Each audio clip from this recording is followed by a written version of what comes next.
ঈদের আগে শেষ কর্মদিবস আজ। বৃহস্পতিবার থেকে শুরু টানা 10 দিনের ছুটি।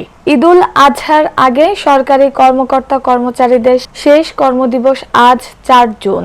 বৃহস্পতিবার 5 জুন থেকে শুরু হচ্ছে টানা ছুটি। 14 জুন পর্যন্ত টানা 10 দিন ছুটি কাটাবেন সরকারি চাকরিজীবীরা।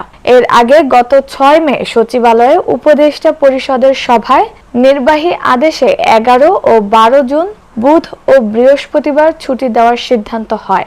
এছাড়া ঈদের আগে 2 শনিবার অফিস চালু রাখারও সিদ্ধান্ত হয়। নির্বাহী আদেশে 2 দিন ছুটির ফলে আসন্ন ঈদুল আজহা উপলক্ষে সব মিলিয়ে টানা 10 দিনের ছুটি পাচ্ছেন সরকারি চাকরিজীবীরা।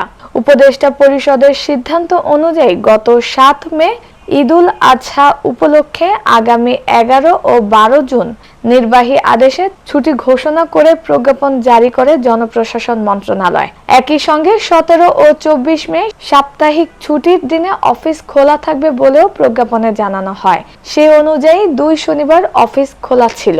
আগামী 5 জুন থেকে বন্ধ থাকছে সরকারি অফিস। ছুটি শেষে আগামী 15 জুন আবারও চালু হবে এসব অফিস।